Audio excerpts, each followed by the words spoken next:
আমি বেশি কথা না বাড়িয়ে সরাসরি চলে যাচ্ছি আজকের ঘটনায়। ঘটনার ভেতরের ভুল ত্রুটিগুলোর জন্য আমি সকলের কাছে ক্ষমা প্রার্থী। আসসালামু আলাইকুম, আমার নাম জুনায়েদ খান। আজ আমি আমার যে ঘটনাটি শেয়ার করতে যাচ্ছি সেটি একটি কালো জাদুর ঘটনা। এই কালো জাদু আমাদের সাথে যা কিছু করেছে, আমরা যে সমস্ত অভিজ্ঞতার মুখোমুখি হয়েছি, তার সবটুকুই আমি আপনাদের সামনে বিস্তারিতভাবে বর্ণনা করব। তারপর আপনারা নিজেরাই সিদ্ধান্ত নেবেন আমি যেটাকে কালো জাদু বলছি সেটা কি আসলেই কালো জাদু ছিল নাকি সম্পূর্ণ অন্য কিছু। আমরা আগে অনেক বছর ধরেই বিদেশে থাকতাম। হঠাৎ করে বাংলাদেশে আসার প্রোগ্রাম হলো। সবার আগে আমাদের থাকার জন্য একটা বাড়ির ব্যবস্থা করা হলো, কেননা দেশে আমাদের থাকার মতো কোনো বাড়ি নেই। একজন ব্রোকার আমাদের বিভিন্ন বাড়ির ভিডিও পাঠাতো এবং এভাবেই আমরা বাড়ি দেখে পছন্দ বা অপছন্দ করতাম। পরে এমন একটা জায়গায় বাড়ি পাওয়া গেল যা প্রথম নজরেই আমাদের পছন্দ হয়ে গেল। আমি বাড়ির ঠিকানা বলতে অপারগ, যেহেতু বাড়িটি বর্তমানে আমার নিজের না। ওই বাড়িটা পুরোপুরি আসবাবপত্রে সাজানো ছিল, এমনকি বাচ্চাদের খেলনা পর্যন্ত ভেতরে রাখা ছিল। আমি এমনিতে অনেক আসবাবপত্র সহ বাড়ি দেখেছি, কিন্তু এভাবে বাচ্চাদের খেলনা, সাইকেল আর প্রয়োজনীয় প্রত্যেকটা জিনিস সেখানে মজুদ ছিল। এমন মনে হচ্ছিল কেউ খুব বেশি তাড়াহুড়োর মধ্যে এখান থেকে যেন পালিয়েছে। আমি যখন বাড়ির দাম জিজ্ঞেস করলাম, ব্রোকার আশ্চর্যজনকভাবে অনেক কম দাম চাইল। লোভে পড়ে গেলাম। যদিও এর দাম বেশ যৌক্তিকই ছিল, তবু আমি দর কষাকষির জন্য তাকে অনেক রকম অফার দিলাম। কিন্তু আশ্চর্যজনকভাবে কিছুক্ষণ পরই তার ফোন এলো। স্যার, আপনি টোকেন পাঠান, আমি দেখছি। আমি টোকেন পাঠিয়ে দিলাম। আমার মনে হচ্ছিল হয়তো এটা ফেরত চলে আসবে। এত কম দামে ওই বাড়ি কিভাবে বিক্রি হতে পারে? কিন্তু কিছুক্ষণ পরই কনফার্মেশন মেসেজ আসলো। স্যার, আপনার টোকেন কনফার্ম হয়ে গেছে। এখন আপনি বলুন পেমেন্ট কবে করবেন আর আপনি বাংলাদেশ কবে আসছেন। আমার জন্য এটা অনেক বড় একটা ধাক্কা ছিল। আমার মনে হয়েছিল হয়তো আবার দরদাম হবে, কারণ আগেই বলেছি বাড়ির মালিক অলরেডি অনেক যৌক্তিক এবং ভালো দামই চাইছিল। অর্থাৎ যে রেটে আমার কেনা উচিত ছিল সে তত টাকা দাবি করেছিল।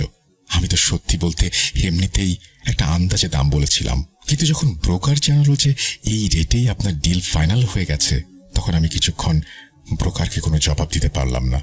আমি চিন্তায় পড়ে গেলাম, আসলে কিভাবে হচ্ছে এসব এত সহজে, যেখানে সম্পত্তির বিক্রেতা কখনো এই দামে রাজি হবে না। আমি ব্রোকারকে কিছুক্ষণ পর ফোন করলাম এবং এই ব্যাপারে জিজ্ঞেস করলাম। আমি তাকে একজন কাছের মানুষের মতো করেই প্রশ্ন করেছিলাম, ভাই বলো তো দেখি, আসলে এই বিক্রেতা এত তাড়াতাড়ি রাজি হলো কি করে? আমার তো মনে হয়েছিল সে আরো বেশি টাকা চাইবে। ব্রোকার বলল, আসলে বিক্রেতার তাড়া আছে, আর কোনো একটা দরকার আছে যার কারণে সে বাড়িটা এত সস্তায় বেচে দিচ্ছে। নইলে এমনিতে তো আপনি বাড়ি দেখেই নিয়েছেন, বাড়িতে সেই অর্থে তেমন কোনো প্রবলেমই নেই। যখন আমি ব্রোকারের এই ভাষা কথা শুনলাম, তখন আমার একটু স্বস্তি এলো। আসলেই কখনো কখনো বিক্রেতার এত বেশি দরকার থাকে যে অনেক বেশি দামের জিনিসও সে সস্তায় বেচে দিতে রাজি হয়। যাই হোক, আমি তাকে আবারও বায়না পাঠালাম এবং আসার তারিখটা জানিয়ে দিলাম। আমি আমার পরিবারের সাথে যখন বাংলাদেশে ল্যান্ড করলাম, তখন সবার আগে আমি আমার পরিবারকে প্রথমেই আত্মীয়দের বাসায় রেখে আসি এবং ব্রোকারের অফিসে চলে যাই। তারপর সেই ব্রোকারকে সাথে নিয়েই ওই বাড়িটা প্রথমবার দেখতে গেলাম। ওই বাড়িটা ভিডিওতে যতটা সুন্দর ছিল, আসলে বাস্তবে তার চেয়েও অনেক বেশি সুন্দর। আমি যখন তাকে জিজ্ঞেস করলাম, মালিক কোথায়, আমাকে মালিকের সাথে দেখা করিয়ে দাও, সে বলল, স্যার উনি তো ট্রান্সফারের দিনই আসবেন, ওনার শরীর ঠিক নেই, এই কারণে আমি ওনাকে ডাকতে পারছি না। আমার মনে হলো যখন মালিক নিজেই দেখা করতে চাচ্ছে না, তখন আমার আর এই জেদ দেখানোর দরকার কি? আমি তো তার কাছ থেকে শুধু এটা জানতে চাচ্ছিলাম যে বাচ্চাদের খেলনা পর্যন্ত সে এইখানে কেন রেখে গিয়েছে। আসবাবপত্রের বিষয় পর্যন্ত না হয় বোঝা যায়, কিন্তু বাচ্চাদের কাপড়, খেলনা, তাদের ব্যবহারের জিনিসপত্র, এমনকি মহিলাদের কাপড় যে আলমারিতে ছিল সেটাও সেভাবেই আছে। শুধু এই অদ্ভুত জিনিসটাই আমাকে উদ্বেগের মধ্যে ফেলে দিচ্ছিল। কিন্তু যেহেতু ডিল হয়েই গিয়েছিল, তাই আমি আপাতত সব জিনিসকে উপেক্ষা করলাম। আল্লাহর কাছে দোয়া করলাম, আল্লাহ তাআলা, আমি তো এটা নিয়েই ফেলেছি, আমার জন্য এটাকে তুমি মঙ্গলকর করো। তারপর আমি কিছুক্ষণের জন্য আমার আত্মীয়দের বাসায় গেলাম। স্ত্রী, ছেলে আর কন্যাকে নিয়ে ফিরে এলাম। আমার মেয়ে এসেই দেখে তার সব পছন্দের পুতুলগুলো সেখানে রাখা আছে। সে মুহূর্তেই ওই ঘরটা পছন্দ করে ফেলল আর যেতেই খেলনা দিয়ে খেলা শুরু করলো। আমার ছেলেও তার ঘর পছন্দ করে ফেলল, যেখানে আগে থেকেই প্লে স্টেশন রাখা ছিল, জগিং মেশিন রাখা ছিল, বক্সিং গ্লাভস, ব্যাডমিন্টনের র্যাকেট, মানে খেলাধুলার প্রত্যেকটা জিনিস সেখানে আগে থেকেই মজুদ। এমন মনে হচ্ছিল ওই লোকগুলো 1 সেকেন্ডের নোটিসে এখান থেকে বেরিয়ে পালিয়েছে। আমি যখন ব্রোকারকে জিজ্ঞেস করলাম, এই বাড়ি পরিষ্কার কে করিয়েছে, ব্রোকার বলল, স্যার, চাবি আমার কাছেই ছিল, আমি এসব পরিষ্কার করিয়েছি। তারপর যখন ট্রান্সফারের দিন এলো, আমি অফিসে পৌঁছে গেলাম। সেই অদ্ভুত মালিক তখনও আসেনি। সে ঠিক তখনই এলো যখন ট্রান্সফারের টাইম হয়ে গেল। সে এলো, আমার সাথে হাত মেলালো। আমি তাকে অনেক প্রশ্ন করতে চাচ্ছিলাম, কিন্তু সে ট্রান্সফার করিয়েই আমার কাছ থেকে পে অর্ডার নিল এবং চলে গেল। সে একবারও ফিরে তাকালো না। আমি খুব অবাক হচ্ছিলাম এই ভেবে যে কি ধরনের অভদ্র আর অসামাজিক লোক। আমি তার সাথে কথা বলার চেষ্টা করেছিলাম, কিন্তু সে শুধু হ্যাঁ বা নাতে মাথা নেড়েছিল। মনে হচ্ছিল সে খুব চিন্তিত বা ভীত। যাই হোক, তারপর আমরা 2-3 দিন পরই ওই বাড়িতে সম্পূর্ণভাবে উঠে গেলাম। আমাদের খুব বেশি পরিশ্রম করতে হলো না। আমাদের নিজেদের আসবাবপত্র বা জিনিসপত্র তেমন কিছুই ছিল না। ভেবেছিলাম বাংলাদেশে গিয়ে নতুন করে কিনে নেব, দরকারই পড়ল না। কিন্তু আমাদের জীবনের আসল পরীক্ষাটা শুরু হলো এরপর। আমি, আমার স্ত্রী আর আমাদের 2 বাচ্চা, এই ছিল আমাদের পরিবার। যেহেতু আমার এখানে একটা নতুন ব্যবসা শুরু করার কথা ছিল, এই কারণে আমি তখনও কোনো কাজ শুরু করতে পারছিলাম না। 1-2 মাস বিশ্রাম করার পর আমি ভেবেছিলাম এটার ওপর কাজ শুরু করব, ব্যবসা করব। এই কারণে আমি বাড়িতেই থাকতাম। বাচ্চাদেরও আমি স্কুলে ভর্তি করিয়ে দিয়েছিলাম। কিন্তু কাকতালীয়ভাবে তখন গরমের লম্বা ছুটি চলছিল। ঠিক এই কারণে বাচ্চারাও সারাদিন বাড়িতেই থাকতো। যখন আমরা বাড়িতে উঠলাম, তখন আমাদের এক প্রতিবেশী এলেন। তিনি বাড়ির বেল বাজালেন। আমি একজন দারোয়ান রেখে দিয়েছিলাম, সেই এসে জানালো, সাহেব, আপনাকে বাইরে কেউ ডাকছেন। আমি যখন বাইরে গেলাম, দেখলাম এক ভদ্রলোক দাঁড়িয়ে আছেন, যাকে প্রথম দেখায় বেশ মার্জিত এবং ভদ্র একজন মানুষ মনে হচ্ছিল। তিনি হঠাৎ আমাকে হাত ধরে বাইরে ডেকে নিলেন। আমি খুব অবাক হলাম। আসলে তিনি আমাদের পাশের বাড়িতেই থাকতেন। তিনি আমার কাছে জানতে চাইলেন, আপনারা কারা? আগে যে এই বাড়িতে চৌধুরী সাহেব থাকতেন, আপনারা কি তার কোনো আত্মীয়? না না। আচ্ছা, আমি তো আসলে ওই সমবেদনা জানানোর জন্য এসেছিলাম। আমি অবাক হয়ে ভদ্রলোকের দিকে তাকিয়ে জিজ্ঞেস করলাম, কিসের সমবেদনা? তিনি বললেন, আসলে চৌধুরী সাহেবের 2 জোয়ান ছেলে ছিল, যাদের এই বাড়িতেই মৃত্যু হয়। তাদের মৃত্যুর সঠিক কারণ তো জানা যায়নি। আমি অন্য শহরে গিয়েছিলাম, যখন এখানে এলাম তখন জানতে পারলাম। তাই সমবেদনা জানানোর জন্য আমার এইখানে আসা। আমি জানতাম না চৌধুরী সাহেব বাড়িটা বেচে দিয়েছেন। যখন সে বলল 2 জোয়ান ছেলের মৃত্যু হয়েছে, তখন আমি একটু চিন্তাগ্রস্ত হয়ে পড়লাম। আমি তাকে খুঁটিয়ে জিজ্ঞেস করতে চাইলাম, আপনি কি দয়া করে একটু বিস্তারিত বলবেন? আসলে তাদের মোট কয়টা ছেলে ছিল আর ঠিক কি হয়েছিল? তাদের 2 ছেলে ছিল। একজনের বয়স 14 বছর আর একজনের 16 বছর। তাদের ছেলেদের কি হয়েছিল সঠিকভাবে তো আমার নিজেরও জানা নেই, কিন্তু আশেপাশের প্রতিবেশীদের কাছ থেকে জানতে পেরেছি একজন দড়ি দিয়ে ফ্যানের সাথে ঝুলে প্রাণ দিয়েছে আর একজন নিজের গলায় নিজেই ছুরি চালিয়েছে। তার কথা শুনে আমার মাথায় বজ্রপাত হলো। অর্থাৎ যে বাড়িতে আমি থাকছি সেখানে মর্মান্তিক 2 আত্মহত্যা হয়ে গেছে, আর তার কারণও এখন পর্যন্ত জানা যায়নি। আমি ওই ভদ্রলোকের কাছে জিজ্ঞেস করলাম, তাদের ঘরে তো একটা ছোট মেয়ের ঘরও আছে, যাতে অনেক পুতুলও রাখা। জি, তাদের একটা ছোট মেয়েও ছিল, যার বয়স ছিল 6-7 বছর। গত বছর সেও মারা গেছে। আমি হকচকিয়ে ভাবতে লাগলাম, মেয়েও মারা গেছে? আমি যখন কারণ জিজ্ঞেস করলাম, তিনি বললেন, কারণ তো আমার জানা নেই। চৌধুরী সাহেব তো এটাই বলেছিলেন যে সে অসুস্থ ছিল। আমরা তো সবসময় তাকে হাসতে খেলতেই দেখেছি। আমি আমার প্রতিবেশীর কাছে জিজ্ঞেস করলাম, চৌধুরী সাহেব এই বাড়িটা কবে কিনেছিলেন? তিনি বলতে লাগলেন, 2 বছর আগে তিনি নিজেই এটা বানিয়েছিলেন। আসলে আমি বুঝতে পারছিলাম না এই প্রতিবেশী যা কিছু বলছিল তার মধ্যে কতটা সত্যি আর কতটা মিথ্যা। এই কারণে আমি ফয়সালা করলাম আমার আশেপাশে আরো প্রতিবেশীদের সাথে দেখা করব আর তাদের কাছ থেকে এই ব্যাপারটা নিশ্চিত হব। তারপর রাত এলো, এশার নামাজের সময় হয়ে গেল। আমি যখন মসজিদে গেলাম তখন বেশ কয়েকজন প্রতিবেশীর সাথে দেখা হলো। আমরা সালাম বিনিময় করলাম, এদিক ওদিকের কথাবার্তা বলতে থাকলাম। তারপর আমি এই ভুতুরে টপিকটা তুললাম। সমস্ত প্রতিবেশীরাই এই কথা নিশ্চিত করল, অর্থাৎ প্রথম প্রতিবেশী আমাকে যা বলে গিয়েছিল তার বলা প্রত্যেকটা কথা সত্যি। বরং তাদের মধ্যে কিছু প্রতিবেশী তো এটাও বলল যে তাদের নিষ্পাপ মেয়েটাও নিজেই নিজের প্রাণ নিয়েছে। এখন আপনারাই ভাবুন, এমন একটা বাড়ি যার ভেতর 3-3টা আত্মহত্যা হয়ে গেছে, তাও সব বাচ্চাদের, অর্থাৎ 6-7 বছরের বাচ্চাও কিভাবে আত্মহত্যা করবে? আর তারপর একটা 14 বছর আর একটা 16 বছরের। বিশ্বাস করুন, আমার তো বাচ্চাদের জন্য চিন্তা হতে লাগলো। আমার ভেতরে একটা তীব্র ভয়ের অনুভূতি দলা পাকিয়ে উঠল। একদিন রাতের ঘটনা, আমার ছেলে আর মেয়ে দুজনেই ভয়ে কাঁপতে কাঁপতে দৌড়াতে দৌড়াতে এলো। তারা আমাদের দরজায় জোরে জোরে ধাক্কা দিচ্ছিল। আমরা জলদি উঠলাম। যখন দরজা খুললাম, আমার মেয়ে তার মাকে জড়িয়ে ধরল আর আমার ছেলে আমার হাত ধরে টানতে লাগলো, বলতে লাগলো, আব্বু, আমি একজন মহিলাকে দেখেছি, সে আমাদের বাড়িতে হাঁটাহাঁটি করছিল। আমি সাথে সাথে দারোয়ানকে ফোন করলাম। সে তড়ি ঘড়ি করে তার বন্দুক সহ ভেতরে চলে এলো। পুরো বাড়ি তল্লাশি করার পর সেখানে কাউকেই দেখা গেল না। আমি দারোয়ানকে বাইরে পাঠিয়ে দিলাম, কিন্তু আমার বাচ্চাদের আমার সামনে বসালাম আর বললাম, একটু খুলে বলো তো ঠিক কি হয়েছিল।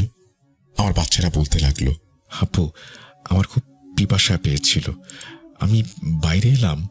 আপু আগেই ফ্রিজের কাছে দাঁড়িয়েছিল, হয়তো তারও ফ্রিজ থেকে কিছু নেয়ার ছিল। আমরা দুজনেই ফ্রিজের কাছে দাঁড়ানো। আমরা দেখলাম রান্নাঘরের কাছে একটা মহিলা দাঁড়িয়ে আছে, আমাদের দেখছে। আমরা যখন চিৎকার করে ওখান থেকে পালালাম, আপনাদের ঘরের দিকে আসছিলাম, তখন সে রান্নাঘরে চলে গেল। আমি জানি না রান্নাঘরের ভেতর থেকে সে হঠাৎ কোথায় গায়েব হয়ে গেল। অর্থাৎ আমার ছেলে মেয়ে দুজনই ওই মহিলাকে দেখেছিল। আমি আমার মেয়েকে আলাদা করে জিজ্ঞেস করলাম, সে ঠিক একই কথা বলল। অর্থাৎ তাদের কোনো বিভ্রম হয়নি, তারা আসলেই কোন একটা ভয়ঙ্কর মহিলাকে দেখেছে। সেই রাতে তো আমি বাচ্চাদের কাছে শুয়ে থাকলাম, কিন্তু এইসব অদ্ভুত ঘটনা আমাকে তীব্র উদ্বেগের মধ্যে ফেলে দিল। প্রথমত এই আত্মহত্যার ঘটনাগুলো, আর তারপর ঘরের মধ্যে আমার বাচ্চাদের জন্য চিন্তা হতে লাগলো।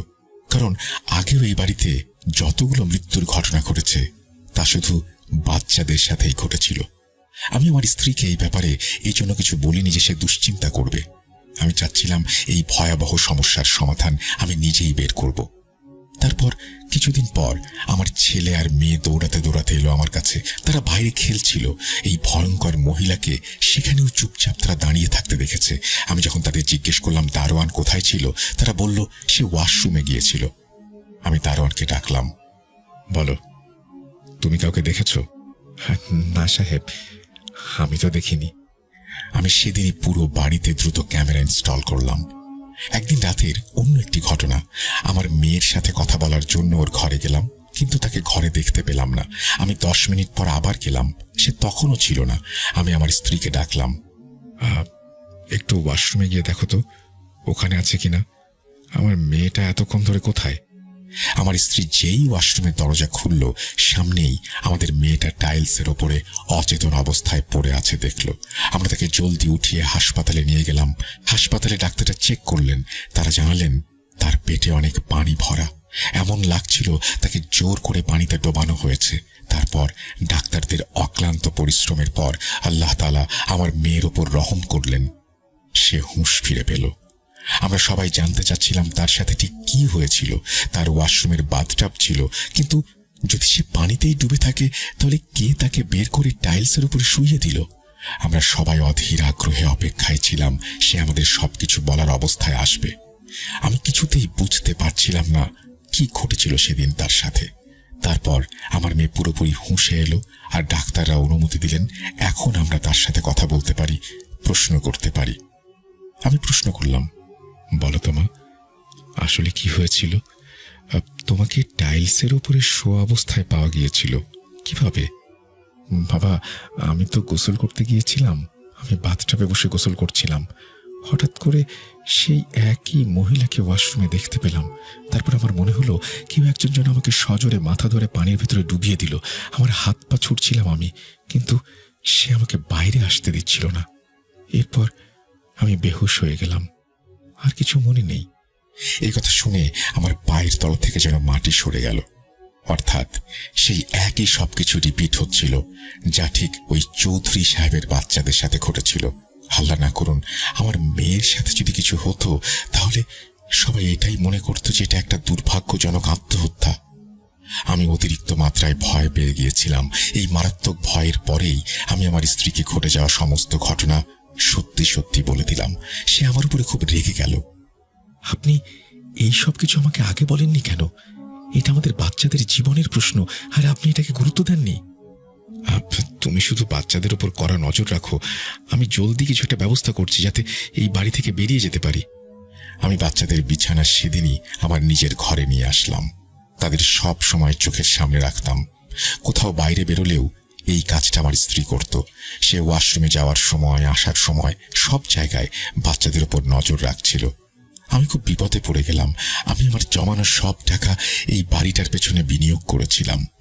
বাকি কিছু ছিল আমার ব্যবসার জন্য, কিন্তু এই সময় সবচাইতে গুরুত্বপূর্ণ ছিল আমার বাচ্চারা।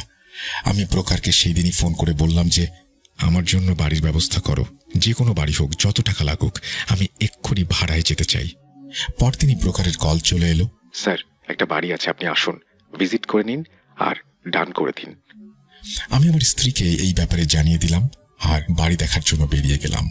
যখন আমি সেই ব্রোকারের কাছে পৌঁছালাম, সে আমাকে নিয়ে বাড়ি দেখতে চলে গেল। আমি তখনই সেই বাড়িওয়ালাকে ডাকলাম।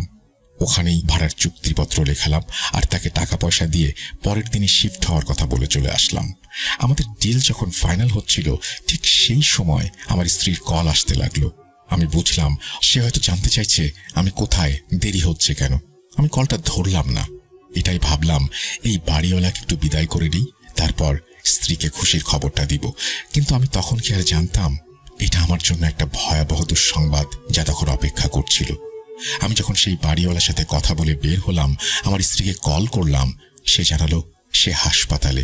আমি যখন বিস্তারিত জিজ্ঞেস করলাম, বললাম সব ঠিক আছে তো, কি হয়েছে? সে আমাদের ছেলের নাম নিয়ে বলতে লাগলো, ও ছাদ থেকে লাফ দিয়েছে। আপনারা কল্পনাও করতে পারবেন না তখন আমার মনের ওপর দিয়ে কি বয়ে গিয়েছিল। আমি পাগলের মতো, প্রায় অন্ধের মতো গাড়ি চালিয়ে কোনো রকমে হাসপাতালে পৌঁছালাম। সেখানে গিয়ে জানতে পারলাম আমার বাচ্চার দুটো পাই নষ্ট হয়ে গেছে। ডাক্তাররা তখন আপ্রাণ চেষ্টা চালাচ্ছে তার প্রাণ বাঁচানোর জন্য। সে প্রায় 3 দিন আইসিইউতে ছিল। আল্লাহর রহমতে সে প্রাণ তো ফিরে পেল, কিন্তু পা দুটো চিরকালের মতো হারালো। আমার এই ছেলেটা শুধু কেঁদেই যাচ্ছিল, অঝরে কাঁদছিল। আমি জিজ্ঞেস করলাম, বাবা একটু বলো তো কি হয়েছিল? বাবা, আমি সেই ভয়ঙ্কর মহিলাটাকে দেখতে পেলাম। সে বারবার আমার কানের কাছে এসে বলছিল, লাফ দাও, লাফ দাও। আমি সেই সময় ছাদে ফুটবল খেলছিলাম। আমার বারবার ওই মহিলার কথা কানে আসছিল। তারপর জানি না কেন আমি তার কথা মেনে নিলাম। আমি ভাগ্যবান ছিলাম, আমার দুটো বাচ্চাই কোনো মতে বেঁচে গিয়েছিল। আমার ওই চৌধুরী লোকটার উপর খুব রাগ হচ্ছিল, কেননা এই অভিশপ্ত লোকটা আমাকে যে বাড়িটা দিয়েছিল সেখানে তার নিজের বাচ্চাদেরও মৃত্যু হয়েছে। সেই ভয়াবহ খবরটা আমাকে দেবে না। সবার আগে আমি আমার পরিবারকে নতুন সেই বাড়িতে শিফট করালাম। এখন আমি এই বাড়িটা বেচতে চাচ্ছিলাম, কিন্তু এই অবস্থায় নয়। আমি চাইছিলাম না নতুন কোনো পরিবার আবার এই ক্ষতির শিকার হোক। তারপর আমি আমার এক বন্ধুর সাথে এই নিয়ে কথা বললাম। সে এই ধরনের পীর ফকিরদের ব্যাপারে ভালোই জানত। সেই আমাকে ভরসা দিয়ে একজন পীরের কাছে নিয়ে গেল। আমি পুরো ঘটনা তাকে বললাম। সেই পীর আমাকে বলল, ওই বাড়িটা সম্পূর্ণ ঝাড়ু দেওয়ান এবং সেই ঝাড়ুতে যে ধুলা আসবে সেটা একটা পলিথিনে ভরে সাবধানে আমার কাছে নিয়ে আসুন। আমি দারোয়ানকে দিয়ে সাবধানে পুরো বাড়ি ঝাড় দেওয়ালাম। তাতে যে মাটি এলো সেটা নিয়ে সেই পীরের কাছে চলে এলাম। সেই পীর যখন ওই মাটির ওপরে কিছু আমল করলো, বিশ্বাস করুন আমার সামনেই মাটি ভর্তি সেই পলিথিনটার মধ্য থেকে রক্ত বের হতে লাগলো। প্রথমে আমার মনে হলো এই পীর সাহেব হয়তো কোনো ভোজবাজি দেখাচ্ছেন। তারপর সেই পীর আমার কাছে 2-3 দিনের সময় চাইলেন। 3 দিন পর যখন আমি গেলাম, তখন সেই বাড়িটার পুরো ইতিহাস বা খোঁজ খবর বের করা হয়ে গেছে। তিনি বলতে লাগলেন, আগের যে বাড়িওয়ালা ছিল তার আপন ভাইয়ের বউ তার পরিবারের ওপর কালো জাদু করিয়েছিল। যেহেতু তাদের অনেক সন্তান ছিল না আর চৌধুরীর ঘরে 3টে ফুটফুটে বাচ্চা ছিল, তাই তার ভাবি মানে তার ভাইয়ের বউ সেই ব্যাপারে হিংসার বশবর্তী হয়ে এই কাজ করে। তারপর সেই পীর আমার বন্ধুর সাথে ওই বাড়িতে গেল। সে সরাসরি গিয়ে বাচ্চাদের ঘর থেকে বেশ কয়েকটা তাবিজ বের করলো। আর আমি অবাক হয়ে সব দেখছিলাম। এগুলো এমন এমন জায়গায় লুকোনো ছিল যা কারো নজরেই পড়ার কথা না। তারপর সে ওই বাড়িতে পানি ছেটালো, এক নাগারে দোয়া পড়তে লাগলো। এই কাজ সে প্রতিদিন নিয়ম করে করত এবং প্রায় 20 দিন ধরে এই কাজ চলতেই থাকলো। এবার সে বলল, এই বাড়িটা একদম পরিষ্কার হয়ে গেছে, তুমি চাইলে নিজেও এখানে থাকতে পারো অথবা চাইলে বেচেও দিতে পারো। যখন আমার পুরোপুরি বিশ্বাস হয়ে গেল এই বাড়িটা পরিষ্কার হয়ে গেছে আর এতে জাদু বা কোনো কিছুর অশুভ প্রভাব নেই, তখন আমি এটা বেচে দিলাম। আমি যখন সেই পীরের কাছে এই ব্যাপারে জিজ্ঞেস করলাম, আমাকে বলুন, জাদু তো চৌধুরীর পরিবারের উপর করা হয়েছিল, তাহলে এর প্রভাব আমার বাচ্চাদের উপরে পড়ল কেন? পীর বললেন, জাদু যে বাড়িতে করা হয় সেখানে যদি ভাগ্যক্রমে অন্য কোনো পরিবারও এসে বাস করতে শুরু করে, তাহলে সেই জঘন্য জাদুর প্রভাব তাদের উপরেও পড়বে। যদি এই প্রভাবের মাধ্যমে জাদু করা হয়ে থাকে আর সেগুলো তোমার বাচ্চাদের ঘরেও মজুদ থাকে, তাহলে সেই ভয়ঙ্কর প্রভাব পড়াটাই স্বাভাবিক। শুকরিয়া আল্লাহর, তারা বেঁচে গেছে। কারণ যতটা ভয়ঙ্কর আর মারাত্মক জাদু করা হয়েছিল, একজন মহিলা জিনকে অনবরত এই কাজে নিয়োজিত করা হয়েছিল, সেখান থেকে বেরিয়ে আসা এত সহজ ছিল না। অর্থাৎ ওই মহিলা যাকে আমার বাচ্চারা দেখতো, সে আসলে একজন মহিলা জিন, যাকে এই জাদুর মাধ্যমে এখানে কাজে লাগানো হয়েছিল। পরে আমি ওই বাড়িটা বেচে দিয়েছিলাম, কেননা আমার আর সেখানে থাকার সাহস হয়নি। আমার তো এমনিতেও মনে ভয় ঢুকে গেছিল। তবে আল্লাহর শুকরিয়া, আমি যাদের কাছে বাড়িটা বেচে দিয়েছিলাম আমি তাদের সাথে নিয়মিত যোগাযোগ রাখতাম। তাদের সাথে কখনো এমন কোনো ঘটনা ঘটেনি, আলহামদুলিল্লাহ। এখন আল্লাহই ভালো জানেন সেই চৌধুরী তার নিজের ভাইয়ের সাথে কেমন সম্পর্ক বজিয়ে রেখেছিল, তাদের নিজেদের মধ্যে কি শত্রুতা ছিল, তার ভাবি কেনই বা এই কালো জাদু করেছিল। এই ছিল ঘটনা। ভালো লাগলে শেয়ার করবেন। এই বলেই সিফাত আলম তার ঘটনা শেষ করেছেন। অর্থাৎ সিফাত আলম এই ঘটনাটা সংগ্রহ করেছেন। এই ঘটনাটি যিনি বলছেন তার নাম জুনায়েদ খান। আশা করছি ভয়ের রাজ্য অচিনপুরে বন্ধুদের সাথে দারুণ সময় কাটাচ্ছেন আপনি। চলুন কথা না বাড়িয়ে আমরা চলে যাই পরের ঘটনায়। আসসালামু আলাইকুম রাসেল ভাই, আমি জানি আপনি সব সময় ভালোর দলে, তাই আর জিজ্ঞেস করলাম না কেমন আছেন। আমি আল্লাহর রহমতে ভালো আছি, সুস্থ আছি। আমি ভূত এফএমের একজন নিয়মিত শ্রোতা। সেই 2014 সাল থেকে বাটন ফোনে ইয়ারফোন লাগিয়ে কখনো ঘরের জানালার পাশে, বাড়ির উঠোনে বসে আমি আমার ফুফাতো ভাই একসঙ্গে ভূত এফএম শুনতাম। কতই না মধুর ছিল সেই সময়। যাই হোক, ব্যক্তিগত কারণে আমি আমার নাম ঠিকানা গোপন রাখছি এবং সেটি কি কারণে ঘটনাটি পড়লে বুঝতে পারবেন। নাম ঠিকানা গোপন রাখতে চাইলেও তিনি এখানে নাম ঠিকানা এবং ফোন নাম্বার শেয়ার করেছেন, আমি সেটা পড়ে শোনাচ্ছি না। তারপরে তিনি লিখছেন, আমি বাংলা টাইপিংয়ে তেমন পারদর্শী নই, তাই অনাকাঙ্ক্ষিত ভুল ত্রুটি ক্ষমা সুন্দর দৃষ্টিতে দেখবেন। কথা না বাড়িয়ে ঘটনায় যাওয়া যাক। ঘটনাটি মূলত আমার সাথেই, অর্থাৎ আমাকে খাওয়ানোর জাদু। আমাদের এখানে এটাকে বলা হয় বান মারা। এটা মূলত হিংসার কারণে করা হয়ে থাকে। ছোটবেলা থেকে আমি এবং আমার পরিবার আমাদের এলাকার মধ্যে সবার থেকে অন্যরকম, মানে খুব ভালো এবং সম্মানিত ছিলাম। আমার দাদা আমাদের মসজিদের মুয়াজ্জিন ছিলেন। তিনি মারা গেছেন, আল্লাহ যেন তাকে বেহেশত নসিব করেন, আমিন। আমাদের চলাফেরা বাকি সবার থেকে আলাদা ছিল, আর আমরা গ্রামে থাকলেও আমাদের জীবনযাত্রা মোটেও গ্রামের মতো ছিল না। তো এটাই ছিল সেই মানুষরূপী শয়তানের হিংসার মূল কারণ। যারা আমাকে এই কুফরিটি করেছিল, হ্যাঁ, তারা দুজন মহিলা মিলে, এবং তারা আপন যা এবং পরিবারে এই ধরনের কাজ অনেক আগে থেকেই তারা করে আসছে। এক কথায় তাদের পরিবারের সবাই কুফরি কবিরাজ টাইপের বিভিন্ন ঝাড়ফুঁক করে বেড়ায়। ঘটনার সূত্রপাত হয় 2016 সালে। আমি তখন 10ম শ্রেণীতে পড়ি। আমার আব্বু আমাদের বাড়িতে একটা সমিতি খোলে। যেহেতু আমাদের পরিবার সবার কাছে অনেক বিশ্বস্ত ছিল, তাই আমাদের গ্রাম এবং পাশের গ্রামের অনেক মানুষ আমাদের সেই সমিতিতে টাকা জমাতো। আর এর আগেও এমন 2-3 বার সমিতি করে আব্বু সবাইকে তাদের টাকার হিসাব পরিপূর্ণভাবে বুঝিয়ে দিয়েছেন।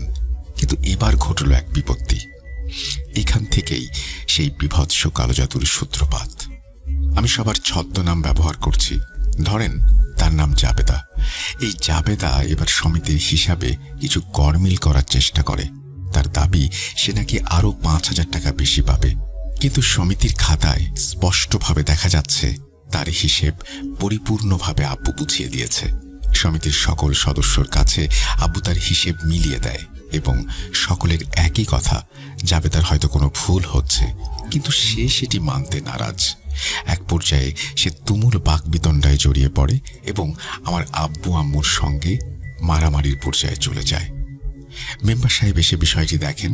তিনিও হিসাব করে দেখেন আব্বুর হিসাবে কোনো গরমিল নেই। মেম্বার তখন জাবেদার স্বামীকে একটা চড় মেরে সেখান থেকে তাদের সমিতির পাওনা টাকা দিয়ে বিদায় করে দেয়। কিন্তু কে জানতো এই ঘটনার পরে সে আমাদের থেকে এইভাবে বদলা নেবে। অনেক দিন কেটে যায়। এর মধ্যে আমার বড় ভাই কোথা থেকে যেন একটা কুকুরের বাচ্চা নিয়ে আসে পালার জন্য। কিছুদিন সেই কুকুরটিকে খাওয়ানোর পরে ও পোষ মেনে যায়।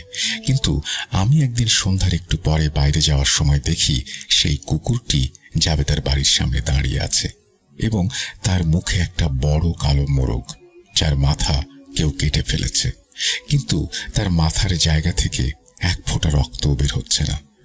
মোরগটা তখনও নড়ছে। আমি এইটা দেখে সাথে সাথে কুকুরটাকে থাবা দিয়ে ধরতে গেলে সে মোরগটা রেখে আমার দিকে খুবই হিংস্রভাবে তেড়ে আসে এবং আমার পায়ে কামড় দিতে চায়। আমি একটু লাফ দিয়ে ওঠায় সে আমাকে কামড় দিতে পারে না। নখ দিয়ে আমার পায়ে আঁচড় কেটে দেয় এবং আমার পা অনেকখানি কেটে রক্ত বেরিয়ে আসে। আমি ক্ষতস্থান ধরে বাড়ির দিকে আসতে লাগলে পেছন থেকে কুকুরটি আমার দিকে তাকায় এবং দেখি সে আমার যে জায়গা দিয়ে রক্ত গড়িয়ে পড়ছে মাটিতে সিঁড়ি চেটে চেটে খাচ্ছে। বিষয়টি দেখে আমি একটু ঘাবড়ে যাই। আমাদের পোষা কুকুরটি আমাদের সাথে এমন আচরণ করলো, কেনই বা করলো সে? আমি তখন বাড়িতে না গিয়ে আমাদের মোড়ের পল্লী ডাক্তারের কাছে গেলাম এবং ক্ষতস্থানটি দেখাতে গিয়ে চমকে উঠলাম। একটু আগে আমার পায়ে আঁচড় লেগে রক্ত বেরিয়ে এসেছিল, কিন্তু কি অদ্ভুত, মোড়ে আসতে আসতেই সেই ক্ষতস্থানটি সামান্য একটা আঁচড়ের দাগে পরিণত হয়ে গেল। দাগটি এতই নগণ্য দেখাচ্ছে যে ওখান থেকে রক্ত বের হওয়ার কথাটা আমিও বিশ্বাস করতে পারছি না। এক অদ্ভুত অনুভূতি নিয়ে বাড়িতে আসলাম। আম্মুকে বিষয়টা জানালাম। আম্মু আমাকে আশ্বাস দিয়ে বলল, ও কিছু না, সামান্য একটু আঁচড় লেগেছে, একটু স্যাভলন লাগিয়ে দিলে ঠিক হয়ে যাবে। আমিও স্যাভলন লাগিয়ে পরিষ্কার করে নিলাম জায়গাটা। রাতে আমি যখন ঘুমিয়ে পড়লাম তখন মনে হচ্ছিল 4-5টা সূঁচ গরম করে আমার ওই পায়ে ঢুকিয়ে দিচ্ছে। আমি আম্মুকে ডেকে ব্যথার কথা বললাম। আম্মু বলল, সকালে সেই জাবেদার অর্থাৎ জাবেদা ভাবির কাছ থেকে গাছ এনে খাওয়াবে, এতে করে নাকি কুকুরের বিষ নেমে যাবে। আম্মু রসুন আর সরিষার তেল গরম করে একটু মালিশ করে দিল, ব্যথাটা একটু কমলো, কিন্তু আমি পা নাড়াতে পারছিলাম না। সেই রাতেই আমি খেয়াল করলাম বাইরে থেকে আমাদের সেই কুকুরটা অদ্ভুতভাবে গোঙাচ্ছে। সেই রাতটাকে কোনোভাবে পার করলাম। আম্মু সকালবেলা উঠে সেই বাড়িতে গিয়ে 2টো কলা এনে আমাকে বলল খেয়ে নিতে। মাগরিবের সময় দ্বিতীয় কলাটি খেতে হবে, এখন খেতে হবে প্রথমটি। আমিও সেই মতোই খেলাম, কিন্তু আমি কি জানতাম আসলে সেই কলার মাধ্যমে আমার পেটের মধ্যে বান মারা হলো। 1 বছর কেটে গেল। এর মধ্যে আমার তেমন কোনো সমস্যা হয়নি, কিন্তু আমি একটা জিনিস খেয়াল করতাম, কুকুরটি আমাকে দেখলেই আমার থেকে দৌড়ে পালায়, কিছু দূরে গিয়ে আমার দিকে তাকিয়ে থাকে। হঠাৎ একদিন আমার ফুফাতো ভাই এসে বলছে আমাদের ওই কুকুরটিকে নাকি কুকুর মারার এক টিম এসে মেরে ফেলেছে এবং আমার ফুফাতো ভাই কুকুরটিকে এনে মাটি চাপা দিচ্ছে। আমিও গেলাম এবং অদ্ভুত ব্যাপার হচ্ছে, কুকুরটিকে গর্তে রাখার সময় ওর মুখ থেকে বিশ্রী উটকো একটা গন্ধ এসে আমার নাকে লাগে। আমি আমার ভাইকে বললাম, তুই কোনো গন্ধ পাচ্ছিস? সে আমাকে বলল, কই না। আমি ভাবলাম আমার মনের ভুল, কিন্তু কুকুরটিকে পুঁতে রেখে বাসায় আসার পরেও সেই দুর্গন্ধটি আমি টের পাচ্ছিলাম। কিছুদিন কোনো কিছু খেতে পারলাম না। পরদিন সকাল থেকে শুরু হলো আমার পেট ব্যথা। একেবারে বিছানায় পড়ে গেলাম। 1 মাসের মধ্যে 3-4 বার আমার পেটে এরকম সমস্যা হতে লাগলো। কিছুদিনের মধ্যে আমার ওজন 66 কেজি থেকে 53 কেজিতে নেমে আসলো। আমি একদম রোগা হয়ে যেতে লাগলাম। আমি রাজশাহী মেডিকেলে গিয়ে ভালোভাবে সবকিছু টেস্ট করালাম, কিন্তু আমার সকল টেস্টের রিপোর্ট একদম স্বাভাবিক। ডাক্তার ওষুধ দিলেন এবং বললেন এবার এরকম হলে আমি একসাথে 500 mg'র 2টা অ্যান্টিবায়োটিক যেন খেয়ে নিই। মেডিকেল থেকে বাড়িতে আসার 2 দিনের মাথায় আবার আমার সমস্যা হলো। আমি ডাক্তারের কথা মতো ওষুধ খেতে থাকলাম। এর মধ্যে আমি একটি বিশেষ জিনিস খেয়াল করলাম, আমি যখনই কোনো ভালো খাবার খাই, অর্থাৎ মাছ মাংস খেলেই আমার এই সমস্যাটি বেশি হয়। নর্মাল হলে আমি ঠিক থাকি। 1 মাস ওষুধ খাবার পরে আমি বেশ কিছুদিন সুস্থ থাকি। তবে বিপত্তিটা বাধে রমজান মাসে। 13তম রমজানে আমার এই সমস্যা আবার শুরু হয় এবং ভালো খাবার নয়, আমি পানি খেলেও সেটা আমার শরীর থেকে বেরিয়ে যায়। এইভাবে চলতে চলতে ঈদ পড়ে যায়। আমি বিষয়টি টের পেয়ে যাই। এটা কোনো সাধারণ অসুখ নয়। আমি ঈদের 4র্থ দিন রাতে স্বপ্নে দেখি আমার ঘরের এক কোণায় আমি নিজেই বসে থেকে আমাকে দেখছি এবং আমি আমাকে ডাকার আপ্রাণ চেষ্টা করছি, কিন্তু আমার মুখ থেকে কোনো কথা বের হচ্ছে না। এক পর্যায়ে যখন আমি আমি যাকে ডাকছি সে চোখ খুলে আমার দিকে তাকায়, আমি ঘুমের মধ্যেই চিৎকার দিয়ে উঠি। আমার শরীর পুরো ঘামে ভিজে গেছে। এ কি দেখলাম আমি দেখলাম আমার পেট থেকে সাপের মতো কোনো অবয়ব আমার মুখ দিয়ে বেরিয়ে আসছে। আমি ঘুমের মধ্যে চিৎকার করে ওঠার কারণে আমার আব্বু আম্মু আমার ঘরে আসে এবং লাইট জ্বালাতেই দেখে আমার মুখ দিয়ে ফেনা বের হচ্ছে। বলে রাখি, আব্বু আম্মু এই সকল জিন ভূত জাদুটোনায় বিশ্বাস করে না। তারা ভাবে আমার অসুস্থতার কারণেই এমন হচ্ছে। আমিও তাদেরকে আমার স্বপ্নের ব্যাপারে কিছু বললাম না। পরদিন সকালে আমি আবার অসুস্থ হয়ে পড়ি, কিন্তু এবার আর টয়লেট নয়, বরং আমি বমি করতে থাকি। আর বমি দিয়ে সেই কুকুরের মুখের মতো দুর্গন্ধ বের হয়। সারাদিন কিছু খেতে পারলাম না। রাতে আমাকে নরম ভাত রান্না করে দেয়া হলো, মুখে তুলে খাইয়ে দেয়া হলো। আমি এতটাই অসুস্থ হয়ে পড়েছি যে নিজের হাতে ভাত উঠিয়ে পর্যন্ত খেতে পারছিলাম না। আমার এই অবস্থা দেখে আম্মু সেই রাতে আমার কাছেই শুয়ে থাকলেন এবং আমি কিছুক্ষণ পরে ঘুমিয়ে পড়লাম।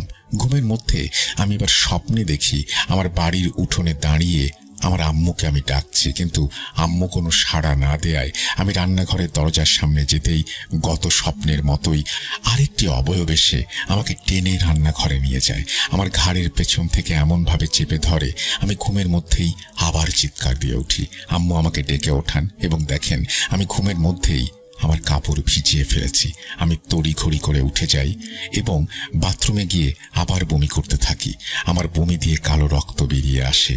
সেই রক্ত দিয়ে কুকুরের মুখের সেই দুর্গন্ধ তীব্রভাবে বেরিয়ে আসে। আমার বুঝতে বাকি রইল না আমার সাথে খুবই খারাপ কিছু ঘটছে। আমি আর দেরি করলাম না। পরের দিন সকালে আমার বন্ধু আবিরকে বিষয়টি জানাই এবং তাকে একজন ভালো কবিরাজের খোঁজ করতে বলি। আমার বন্ধু আবির অনেক ধার্মিক এবং খুবই ভদ্র একটা ছেলে। সে আমাকে সঙ্গে সঙ্গে এক কবিরাজের সন্ধান দিল।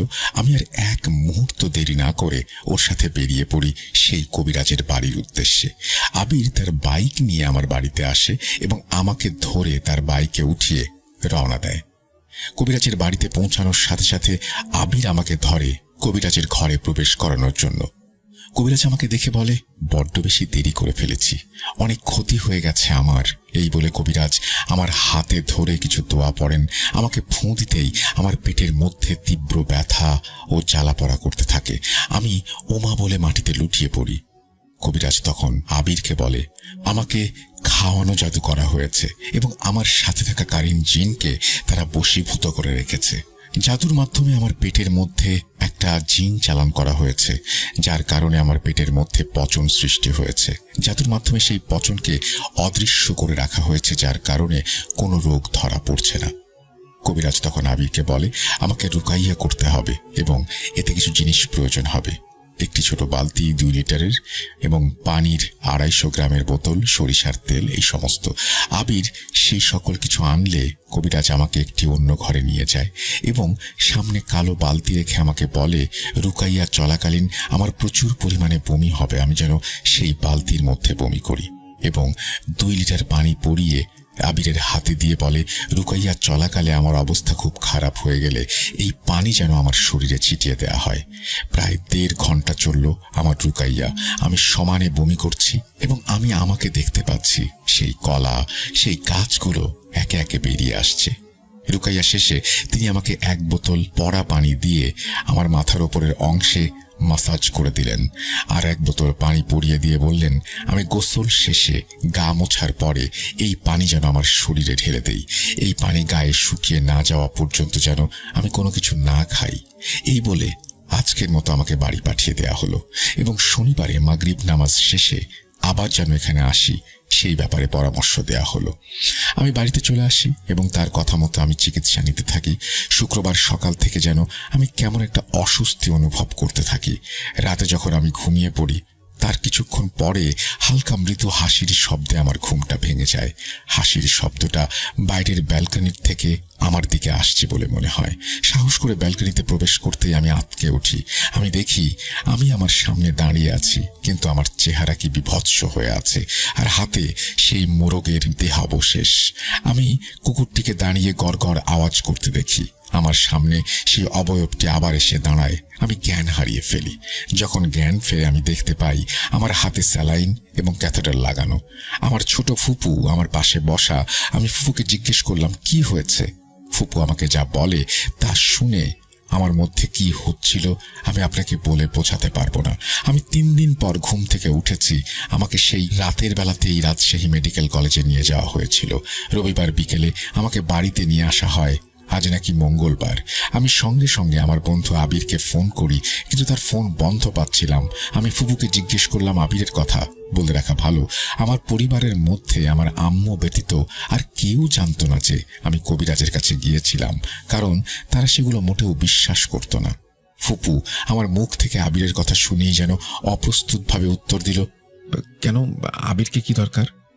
আর আমি জ্ঞান ফিরেই কেন আবিরের কথাই বা জিজ্ঞেস করছি। আমি ফুপুর এই কথাটা কিছুটা আন্দাজ করতে পারলাম।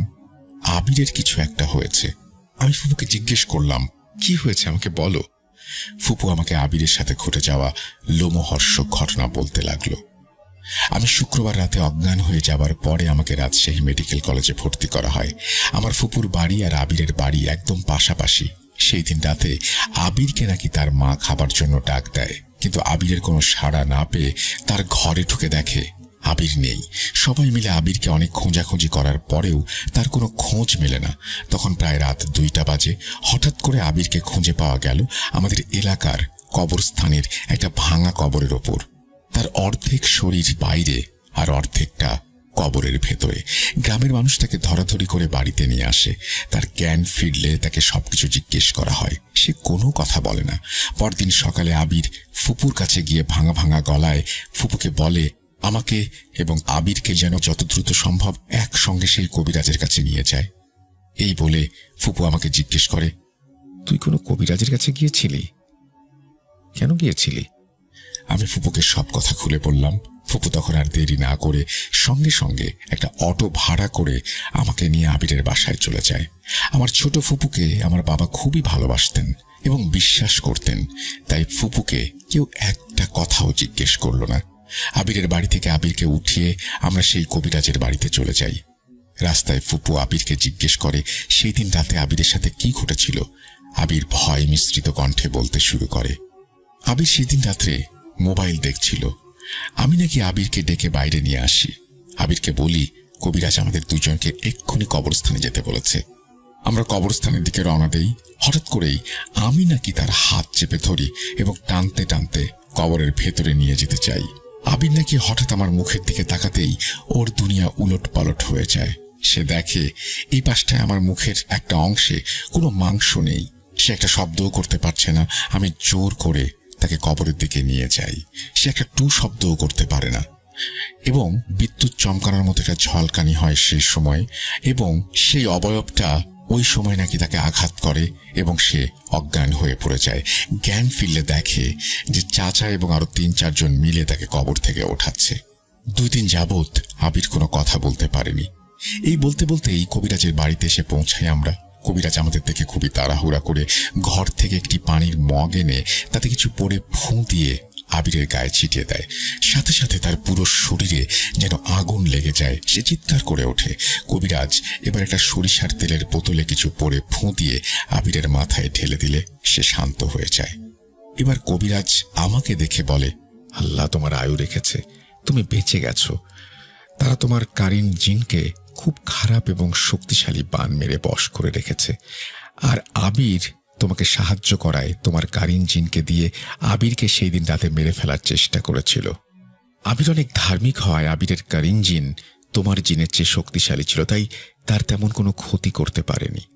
এই কথা শোনার পর আমার ফুপু কবিরাজকে জিজ্ঞেস করল, কে বা কারা এই কাজগুলো করেছে। কবিরাজ উত্তর দেন, ধৈর্য ধরুন, সব জানতে পারবেন। তিনি বললেন, আমাকে আর আবিরকে নিয়ে আজকেই রুকাইয়া করতে বসবেন। যারা আমার সাথে এই কাজ করেছে তারা আবার সক্রিয় হয়ে বান মারার চেষ্টা চালিয়ে যাচ্ছে। কবিরাজ আমাকে এবং আবিরকে নিয়ে তার সেই আগের ঘরে 30 মিনিটের মতো রুকাইয়া করেন।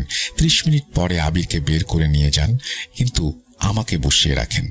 মিনিট 5 পর তিনি আমার বাম হাত শক্ত করে চেপে ধরেন এবং দোয়া পড়তে থাকেন।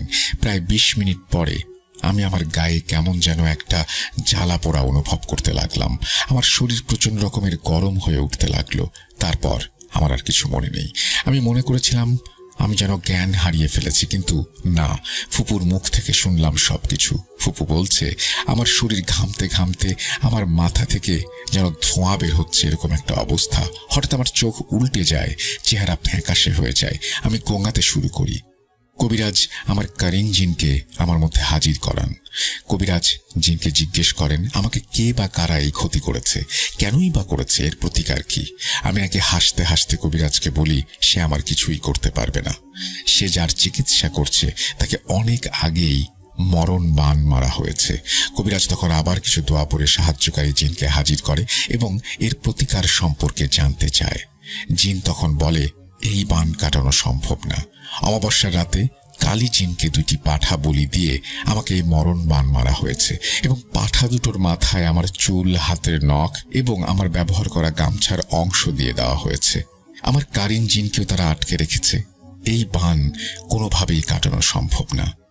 একটু আগে আপনি যেই কারিন জিনকে ডেকেছিলেন সেটি ছিল যারা বান মেরেছে তাদের চালান করা কারিন জিন।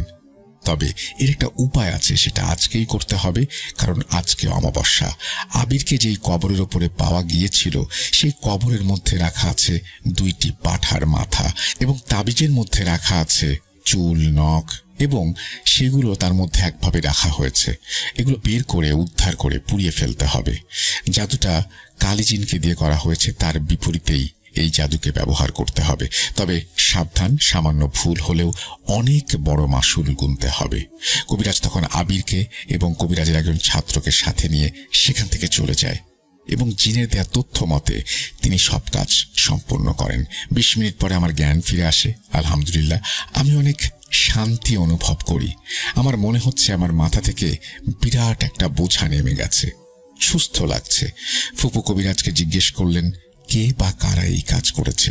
কবিরাজ তখন একটু মুচকি হেসে বললেন, আপনারা নিজেরাই দেখতে পাবেন যারা এই কাজ করেছিল তাদের করুণ পরিণতি। 1 বছরের মধ্যে আমি সত্যিই সেই পরিবারটিকে একেবারে পথে বসে যেতে দেখি। একটা ছেলের বউ নেই, চলে গেছে। বড় ছেলে পাগল হয়ে রাস্তায় ভিক্ষা করছে। আল্লাহ ছাড় দেন, কিন্তু ছেড়ে দেন না। আলহামদুলিল্লাহ, আমি এখন সম্পূর্ণ সুস্থ। আমি কিছুদিন আগে বিয়েও করেছি। খুব তাড়াতাড়ি হয়তো আল্লাহ আমাদের ঘর আলোকিত করে একটা সন্তান দান করবেন। সে এখন মায়ের গর্ভে চলে এসেছে। দোয়া করবেন আমাদের জন্য। এই ছিল আমার সাথে ঘটে যাওয়া একটা ঘটনা। ঘটনাটি সিলেক্টেড হলে অবশ্যই আমাকে জানাবেন। আর সেই 2 মহিলার শ্বশুরের একটি জঘন্য ঘটনা রয়েছে, যা আমাদের এলাকার সবাই জানে, কিভাবে একটা মানুষকে বান মেরে অনেক বছর পাগল করে রাখা হয়েছিল। ধন্যবাদ রাসেল ভাই। এবং এটা বলেই তিনি তার ঘটনা শেষ করেছেন। থ্যাংক ইউ ভেরি মাচ আপনার ঘটনার জন্য। আপনাকেও অসংখ্য ধন্যবাদ। আশা করছি যারা এই ঘটনাটি শুনলেন তাদের কাছেও ভালো লেগেছে। আমরা চলে যাব আমাদের পরবর্তী ঘটনা। Welcome back. আপনাদের সবাইকে স্বাগত জানাচ্ছি আমি রাসেল। আশা করছি আপনারা সবাই ভালো আছেন, ভালোর দলে আছেন। আমিও ভালো আছি আর ভালোর দলে আছি। কথা না বাড়িয়ে ঘটনায় যাব। যেভাবে লেখা আছে সেভাবেই পড়ে শোনাচ্ছি। আসসালামু আলাইকুম রাসেল ভাই, আশা করি ভালো আছেন। আমি শামীম সাদি, বর্তমানে দুবাইয়ে থাকার কারণে ঘটনাটি ইমেল করে পাঠালাম এবং ঘটনাটি পড়ে শোনালে অনেক খুশি হব। কোথায় যেন পড়েছিলাম একজন মানুষ তার জীবনে নাকি অন্তত একবার অস্বাভাবিক ঘটনার সম্মুখীন হয়। সেদিন আমিও একবার এমন একটা ঘটনার মুখোমুখি হয়েছিলাম। অবশ্যই এর পেছনে কোনো যুক্তিসঙ্গত কারণ ছিল, যা তখন না বুঝলেও এখন বুঝি। ঘটনাটা বলেই ফেলি। অবশ্য এর আগে যতজনকে বলেছিলাম কেউ বিশ্বাস করেনি, উল্টো হাসাহাসি করেছে। তাই আজ আপনাদের আমার জীবনের সাথে ঘটে যাওয়া সেই ভয়ঙ্কর ঘটনাটি শেয়ার করব, যার ফলে আমি মানসিকভাবে এতটাই বিপর্যস্ত হয়েছিলাম যে টানা কয়েক মাস আমি ভীষণ আতঙ্কের মধ্যে ছিলাম। এমনকি টয়লেটে যাওয়ার সময়ও আমার পাশে কাউকে থাকতে হতো। মূল ঘটনায় আসি। সময়টা 2018। তখন আমি নারায়ণগঞ্জের একটি স্কুলে পড়ি। স্কুলের এক্সাম শেষে লম্বা একটা ছুটি, তাই নানুর বাড়িতে বেড়াতে যাবার জন্য ব্যাকপ্যাক রেডি করে রওনা দিলাম একাই। একা যেতে তেমন কোনো প্রবলেম হতো না, কারণ এক বাসে করেই মূল গন্তব্যে পৌঁছে যেতে পারতাম। বলে রাখা ভালো, নারায়ণগঞ্জ থেকে শেরপুর যেতে 5 থেকে 6 ঘন্টার মতো লাগতো। বেশ লম্বা একটা ছুটি কাটিয়ে বাড়ি ফেরার উদ্দেশ্যে সব গুছাতে লাগলাম। এমন সময় নানু কিছু কাঁচা মাংস আর ভাজা পিঠা দিতে চাচ্ছিল। অবশ্য নিতে চাচ্ছিলাম না, কিন্তু জোর করেই ধরিয়ে দিল আর বলল, হ্যাঁ, গাড়ি করে চলে যাব, এতটা প্রবলেম হবে না। যেই ভাবা সেই কাজ। সবকিছু গুছিয়ে রওনা দিলাম বাস স্ট্যান্ডের উদ্দেশ্যে। ওখান থেকেই সব ধরনের বাস পাওয়া যায়। তো বাস স্ট্যান্ডে আসার পর জানতে পারলাম শেরপুর নারায়ণগঞ্জের বাসের কিছু প্রবলেম হয়েছে, বাস যাবে না। এমনিতেই আমি এই রাস্তায় নতুন, আর এমন সিচুয়েশনে পড়েছি আম্মু নানু এদেরকে বললে নেক্সট টাইম একা একা কোথাও বেড়াতেও দেবে না। তাই কাউন্টারের এক আঙ্কেলকে বললাম। আঙ্কেল বলল, এখান থেকে গাজীপুর যাও, ওখান থেকে সব বাস পাবে। তাই দেরি না করে রওনা দিলাম গাজীপুরের উদ্দেশ্যে। 3 ঘন্টার মধ্যে এসেও পড়লাম। গাজীপুর চৌরাস্তায় নামার পর তেমন একটা চিনি না, যেই কারণে একটু ঘোরাঘুরি করলাম বাস কাউন্টারের খোঁজে। ভাগ্য এতটাই খারাপ, এখানেও বাস মিলল না। যাই হোক, ঘটনা তো বড় না করে মূল ঘটনা বলি। আমি রোডের এক কোনায় দাঁড়িয়ে পানি খাচ্ছিলাম আর ভাবছিলাম কিভাবে যাব। এমন সময় একটা লোক এসে বলল, কোথায় যাবেন? আমি বললাম, নারায়ণগঞ্জ, কিন্তু বাস পাচ্ছি না। ভদ্রলোকটি বললেন উনি যাবেন গুলিস্তান, আর আমাকে ওনার সাথে যেতে বললেন, অফার করলেন। তবে উনি বাসে না, ট্রেনে করে যাবেন। আমি যেহেতু রাস্তায় নতুন, তাই রাজি হয়ে গেলাম। এছাড়া বেশ রাতও হয়ে গেছে। ভদ্রলোকটি আমাকে নিয়ে ট্রেন স্টেশনে পৌঁছালেন। কিছুক্ষণের মধ্যে কমলাপুর স্টেশনের ট্রেনটা এসে পড়ল। কিন্তু অবাক করার মতো ভেতরে যথেষ্ট পরিমাণ জায়গা থাকার পরও লোকটি ট্রেনের ছাদে উঠে বসলেন এবং আমাকে হাতটি বাড়িয়ে দিয়ে বললেন, উঠে পড়ো। আমিও উঠে পড়লাম। ওনাকে বললাম যে আমরা তো চাইলে ভেতরে বসতে পারতাম, ছাদে উঠলাম কেন? এখানে তো অনেক রিস্কি একটা ব্যাপার। তেমন একটা পাত্তা না দিয়ে উনি বলে উঠলেন, বাসায় কে কে থাকে? আর এছাড়াও তিনি জিজ্ঞেস করলেন আমি কি করছি এই সব। যাই হোক, গল্প করতে করতে কমলাপুর স্টেশনে পৌঁছে গেলাম। আসতে আসতে প্রায় রাত 12টা বেজে গেছে। এখন পড়লাম আর একটা দুর্বিপাকে। এই সময় নারায়ণগঞ্জের একটা বাসও নেই। আমার ভীষণ ভয় লাগলো, কারণ শুনেছিলাম গুলিস্তান একটা বিপজ্জনক এলাকা, যেখানে দিনে দুপুরেই সবকিছু চুরি করে নিয়ে যায়। আর এখন তো অনেক রাত। আমার ভয় হতে লাগলো। ভদ্রলোক বললেন যে অনেক রাত যেহেতু হয়েছে, বাস পাচ্ছ না, তুমি আমার বাসায় চলো, ভোরবেলায় বাসে করে চলে যাবে। আমি যেতে চাচ্ছিলাম না মনে মনে ঠিকই, কিন্তু এমন একটা সিচুয়েশনে আমি তার কথায় নাও করতে পারছি না। আমি ভীষণ ভয় পাচ্ছিলাম।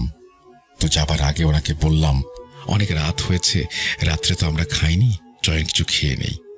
তো ওনাকে নিয়ে একটা বিরিয়ানির দোকানের সামনে গেলাম, কিন্তু উনি আমাকে বললেন যে ওনার প্রবলেম আছে, তাই বিরিয়ানির দোকানে উনি যেতে পারবেন না। আমাকে খেয়ে আসতে বললেন। আমি খাওয়া দাওয়া করে ওনার জন্য একটা পার্সেল নিয়ে আসলাম, কিন্তু ওনাকে পাচ্ছি না। ঘটনাটা মূলত এখান থেকেই শুরু। আমি পাগলের মতো তাকে খুঁজছি, কারণ এই মুহূর্তে আমি ভীষণ একা। আমি অনেকক্ষণ খোঁজার পর যখন তাকে পাচ্ছিলাম না, হঠাৎ করে পেছন থেকে ডেকে উঠলেন, এই যে এসে পড়েছি। আমি ওনাকে দেখে অনেকটা খুশি হয়েছিলাম। তার সাথে হাঁটছি, প্রায় আধ ঘন্টা হাঁটলাম।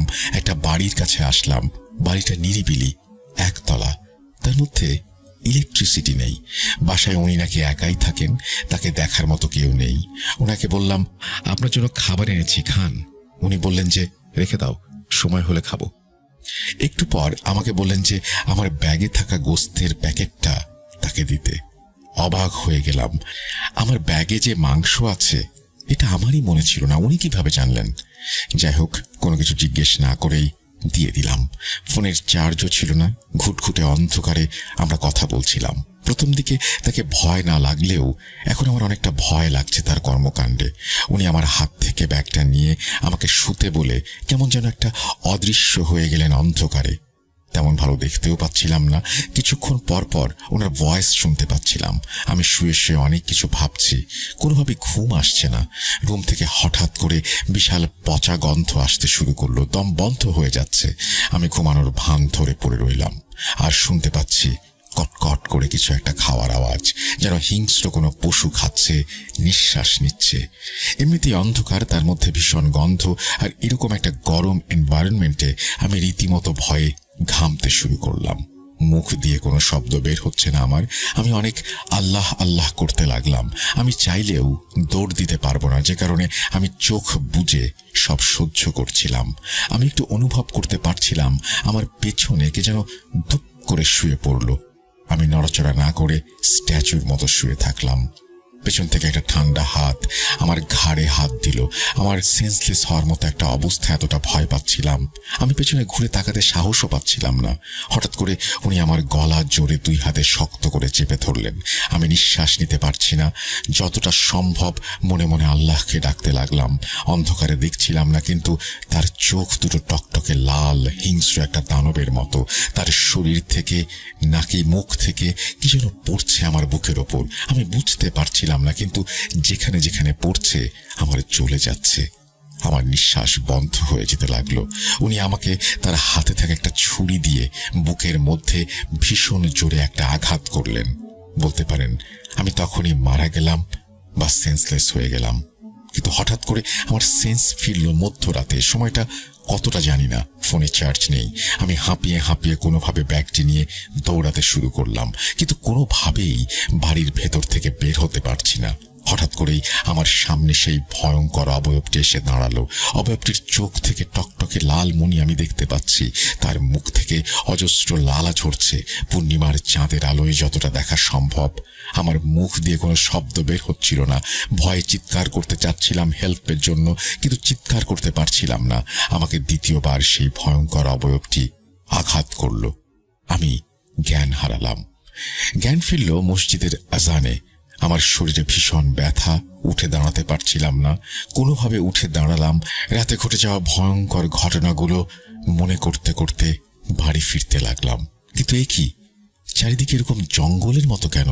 এ তো একটা পোস্ট অফিসের মতো জায়গা, একটা সরকারি ভবন যা ব্যবহৃত হয় না অনেক দিন। নোংরা জঙ্গলের স্তূপ, দিনে দুপুরে অন্ধকার। আমি বাড়ি থেকে বের হয়ে দৌড়িয়ে দৌড়িয়ে একটা রিকশায় উঠে পড়লাম। বললাম গুলিস্তান নিয়ে যান, যেখান থেকে নারায়ণগঞ্জের বাস ছাড়ে।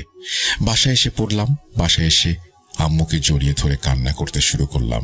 সব ঘটনা খুলে বললাম আম্মুকে। সেদিনের পর থেকে আমার ভীষণ জ্বর, কিছু খেতে পারি না আর ভয় পাই। আমার অবস্থা অনেকটা খারাপ দেখে আমার আব্বু একজন হুজুরকে নিয়ে আসলেন। হুজুর কিছু তদবির দিয়ে গেলেন এবং তাবিজ দিয়ে গেলেন, যেটা আমার সাথে সব সময় থাকবে। 7-8 দিন পর আমি অনেকটা সুস্থ হয়ে গেলাম, কিন্তু আমি প্রায় অনেকটা সময় ভয়ঙ্কর সেই অবয়বটাকে স্বপ্নে দেখতাম, আর দেখতাম সে আমার গলা চেপে ধরেছে। আমি ছটফট করছি। সবসময় এরকম দেখার কারণে আমি ভীষণ ভয় পেতাম। আব্বু আবারও আমাকে আরেকটা হুজুরের কাছে নিয়ে আসলেন।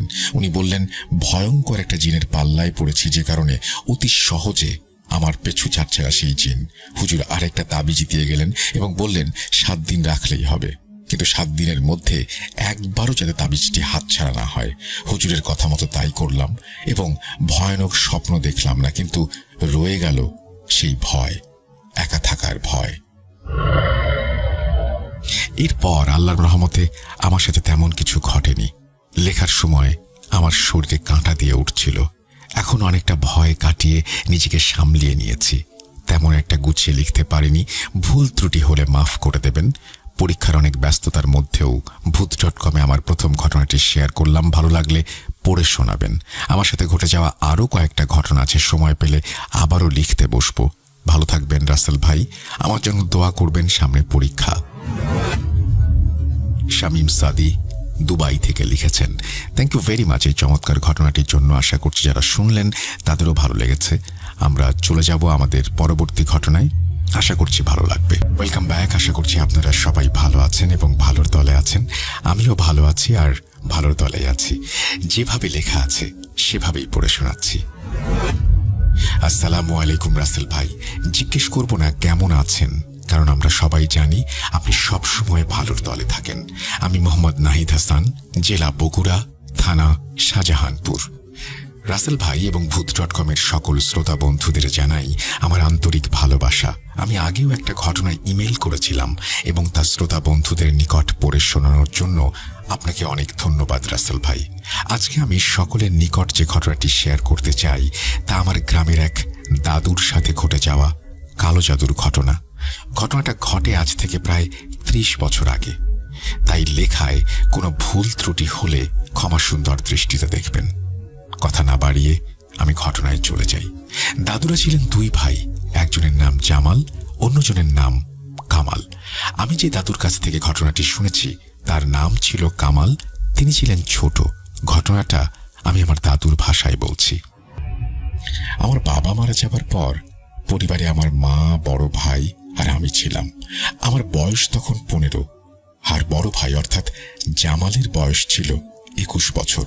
আমার বাবার অনেক সম্পদ ছিল, যেহেতু আমরা তখনও কেউ বিয়ে করিনি আর সবাই একসাথে থাকতাম, তাই বাবা আমাদের মাঝে সম্পত্তি ভাগ করে দেননি। সব সম্পদ আমাদের বাবা মায়ের নামে করে দিয়ে পরপারে চলে যান। যেহেতু পরিবারের বড় ছেলে আমার বড় ভাই, তাই সেই হিসেব করে সম্পদগুলো দেখাশোনা করত। আমাদের বড় ভাই জমি চাষ করতেন, ধান বা অন্যান্য ফসল বিক্রি করে অর্থ উপার্জন করতেন। এভাবে আমাদের পরিবারের সকলের দিনগুলো খুব ভালোই কাটছিল। তারপর হঠাৎ করে মা একদিন বড় ভাইকে নরম সুরে বললেন, বাবা, আমার তো বয়স হয়ে যাচ্ছে, এত কাজ আমি আর একা সামলাতে পারি না, তোরাও বড় হয়েছিস, বাবা এখন একটা বিয়ে করা দরকার, তোর সংসার সাজানো প্রয়োজন। ভাইয়া তখন বললেন, মা আমাকে আর কিছুদিন সময় দাও, আমি একটু ভেবে দেখি। কিছুদিন পর যখন ভাইয়াকে মা বিয়ের কথা আবারই জিজ্ঞেস করলেন, তখন ভাইয়া একটা মেয়ের কথা বাসায় জানায়। তার সাথে ভাইয়ার 2 বছরের সম্পর্ক। মেয়েটির বাড়ি ছিল আমাদের বাড়ি থেকে 3-4টা বাড়ি পরেই। মেয়েটাকে আমরা সকলেই চিনতাম, কিন্তু আমরা কেউ এই বিষয়ে কিছুই জানতাম না। মা তখন মেয়েটির কথা শুনে অনেক চিন্তিত হয়ে পড়েন, কারণ মেয়েটির আচরণগত সমস্যা ছিল। যেমন তার নিজের বাবা মাকে ভালোভাবে সে ডাকত না, মা বাবার কথা শুনতো না, এক কথায় বলতে গেলে বদমেজাজি একটা মেয়ে। মা ওই মেয়েটার সাথে ভাইয়ার বিয়ে দিতে রাজি না হওয়ায় ভাইয়া সেদিন রাগ করে বাসা থেকে বের হয়ে যায় এবং সেদিন রাতেই ভাইয়া সেই মেয়েটিকে বিয়ে করে বাসায় চলে আসে। মার তখন সব দেখে হার্ট ফেল করার মতন উপক্রম হয়, কিন্তু ভাইয়ার তাতে কোনো কিছুই আসে যায় না। মাকে না জানিয়ে বিয়ে করেছে, কিন্তু যেহেতু আমাদের অনেক সম্পদ, তাই মেয়ের ফ্যামিলি থেকে কোনো বাধা আসেনি। যথারীতি মা সারা রাত কান্নাকাটি করেন এবং যা হয়েছে তা কপালের লিখন বলে স্বীকার করে নেন। এরপর শুরু হয় আমাদের বাসায় ভাবির অত্যাচার। যেহেতু আমাদের সব জমি ভাইয়া দেখাশোনা করত, তাই সংসারের সব দায়িত্ব ভাইয়ার উপর ছিল। ভাবি মাকে দিয়ে সব কাজ করাতো, মাকে আর আমাকে ঠিক মতো খেতেও দিত না। আমাদের থেকে প্রচুর কাজ করিয়ে নিত, আর ভালো ব্যবহার করা তো দূরের কথা, ঠিকভাবে কথা পর্যন্ত বলতো না। ভাইয়া এইসব ব্যাপার সবকিছু জানলেও কিছু বলতো না, কারণ সে নিজের ইচ্ছাতে ভাবিকে বিয়ে করেছে। এরপর যখন ভাবি দেখলেন ভাইয়ার সব জমি মায়ের নামে করা, তখন তিনি আবার মায়ের উপর অত্যাচার করে রোজ বলতেন, আপনার সব জমি আপনার বড় ছেলের নামে করে দেন, আর না হলে আমি আপনাকে কষ্ট দিতে দিতে মেরে ফেলব। আরও বলেন, আমার মা মারা গেলে সব সম্পত্তি বড় ভাই পাবেন। আমার বাবার করা দলিলে এমনটাই লেখা ছিল। মা সব জেনেও মুখ বুজে সব সহ্য করে যান। তারপর এভাবে দিন চলতে থাকে। কি ভাবছেন আমি কোনো প্রতিবাদ করেছি কিনা? আসলে ভাইয়ার প্রতি আর আমার প্রতি ভালোবাসার জন্য মা সবকিছু সহ্য করে গেছেন। আর আমাদের চুপ করে থাকতে বলেছেন। তারপর মা একদিন সহ্যের সীমা পেরিয়ে সিদ্ধান্ত নিলেন আমাদের দুই ভাইয়ের মধ্যে সম্পত্তি সমান ভাগে ভাগ করে দেবেন। বড় ভাই জেনে খুশি হলেও ভাবি মোটেও খুশি হলেন না। তিনি চাইতেন সব সম্পদ বড় ভাই পাক এবং আমরা তাদের চাকর হয়ে থাকি। কিন্তু একদিন মা গোপনে সব সম্পত্তি ভাগ করে দেন এবং আমাদের মাঝে ঝগড়া আর অশান্তি বেড়ে যাবে ভেবে মা আমাকে নিয়ে আলাদা হয়ে যান আর কিছু দূরে একটা জমিতে নতুন ঘর তুলে সেখানে থাকার সিদ্ধান্ত নেন। ভাইয়া আর ভাবিকে আলাদা করে দেয়া হলে ভাবি একটুও খুশি হন না। এরপর কিছুদিন থেকে লক্ষ্য করা যায় মা ঠিকভাবে খেতে পারছে না, কোনো কাজ করতে পারছে না। দিনের বেলাতেও ভয় পেয়ে রীতিমতো চিৎকার দিয়ে উঠত। শরীর শুকিয়ে দিন দিন রোগা হয়ে যাচ্ছিল। মাকে নিয়ে সেই সময়ের অনেক বৈদ্যের কাছেও আমরা গিয়েছি। মায়ের শরীর তখন দুর্বল ভেবে বৈদ্যমশাই তরল কিছু ঘুমের ওষুধ দেন, কিন্তু তাতেও কোনো উপকার হয় না। তারপর একদিন রাতে মা ঘুম থেকে উঠে পানি খাওয়ার উদ্দেশ্যে বাইরে রান্নাঘরে যান এবং রান্নাঘর থেকে বাইরে বের হয়ে একটা কালো ছায়া দেখতে পান। আর সেই কালো ছায়া মায়ের কাছে এসে তার গলা চেপে ধরে এবং মাটিতে শুইয়ে ফেলে মায়ের সাথে ধস্তাধস্তি শুরু করে। মা সেই কালো ছায়াটার হাত থেকে রক্ষা পেতে অনেক জোরাজুরি করেন। অবশ্য উপায় না পেয়ে আল্লাহ বলে চিৎকার দিয়ে অজ্ঞান হয়ে যান। তখন আমি মায়ের চিৎকার শুনে ঘর থেকে বেরিয়ে এসে দেখি মা মাটিতে পড়ে আছেন আর মাথার কাছে সেই কালো ছায়াটা বসে আছে। আমার উপস্থিতি টের পেয়ে সেই কালো ছায়া এক লাফে গাছে উঠে যায়। তারপর আমি ভয়ে ভয়ে দৌড়ে মায়ের কাছে যাই এবং মাকে কোলে তুলে নিয়ে ঘরে আসি। মায়ের চিৎকার শুনে পাশের বাসার চাচিও ছুটে আসেন আমাদের বাড়িতে। চাচিকে মায়ের মাথায় পানি ঢালতে বলে আমি যাই মসজিদের ইমাম সাহেবকে ডাকতে। একটু পরে ইমাম সাহেবকে নিয়ে আমাদের বাসায় প্রবেশ করতে যাব, তখন খেয়াল করলাম ইমাম সাহেব সেই গাছটির নিচে দাঁড়িয়ে অপলক দৃষ্টিতে গাছটির দিকে তাকিয়ে আছেন আর মনে মনে কি সব বিড়বিড় করছেন। আমার ডাক শুনে ইমাম সাহেব চমকে যান এবং বলেন, চলো এবার তোমার মায়ের কাছে যাওয়া যাক। ইমাম সাহেব আর আমি ঘরে ঢুকে দেখলাম মা তখনও অচেতন অবস্থায় পড়ে আছেন আর চাচি মাথায় পানি ঢালছেন। তারপর ইমাম সাহেব মাকে অনেক ঝাড়ফুঁক করেন এবং একটি গ্লাসে পানি পড়ে সেই পানি মায়ের মুখে ছিটিয়ে দিতেই মা জ্ঞান ফিরে পান এবং আমাদের সব ঘটনা খুলে বলেন। সব শুনে ইমাম সাহেব একটু চুপ করে থেকে মাকে বলেন, আপনি সুস্থ হয়ে যাবেন, টেনশনের কিছু নেই। এই বলে ইমাম সাহেব আমার হাত ধরে ঘরের বাইরে নিয়ে আসেন এবং ভয়ার্ত কণ্ঠে বলেন, কামাল, তোমার মায়ের উপরে কেউ কালো জাদু করেছে। এখন তোমার মাকে ভয় দেখিয়ে মারার একটা কৌশল করা হচ্ছে। আমি এটা শুনে ইমাম সাহেবকে অনেক কাকুতি মিনতি করলাম, হুজুর আমার মাকে আপনি বাঁচান, আপনি তো জানেন আমার মা ছাড়া আর কেউ নেই। ভাই আর ভাবি আমাদের সাথে সম্পর্ক শেষ করে দিয়েছে। তখন ইমাম সাহেব বললেন, এখনো বেশি দেরি হয়নি, যদি পারো কোনো ভালো আলেমের খোঁজ করো, এই কালো জাদু আমার পক্ষে কাটানো সম্ভব না। আমি অনেক জোরাজুরি করার পর ইমাম সাহেব একজন ভালো কবিরাজের সন্ধান দেন এবং খুব দ্রুত মাকে সেখানে নিয়ে যেতে বলেন। তারপর আমি মাকে কিছু বুঝতে না দিয়েই পরের দিন ইমাম সাহেবের দেয়া কবিরাজের ঠিকানায় মাকে নিয়ে চলে গেলাম। কবিরাজের বাসা ছিল আমাদের পাশের জেলায়। যেতে যেতে প্রায় 3 ঘন্টা সময় লেগে যায়। কবিরাজের বাসায় গিয়ে কবিরাজের খোঁজ করতেই কবিরাজের স্ত্রী বলেন তিনি এখন বাসায় নেই, একটু পর ফিরবেন, আমাদের অপেক্ষা করতে বলেন। তখন আমরা কবিরাজের জন্য অপেক্ষা করলাম। মা তখন আমাকে জিজ্ঞেস করলেন, বাবা হুজুর তো বলেছিল আমার কিছু হয়নি, তাহলে আমাকে এখানে নিয়ে এলি কেন? আমি তখন মাকে সব ঘটনা খুলে বলি আর তাকে আশ্বাস দেই। অপেক্ষা করতে করতে কবিরাজ একটু পরে আসেন এবং এক দৃষ্টিতে মায়ের দিকে তাকিয়ে থাকেন। আমি কবিরাজকে সালাম দেই আর কিছু বলার আগেই কবিরাজ আমাকে বলেন, তোমার মায়ের উপর কঠিন কালো জাদু করা হয়েছে।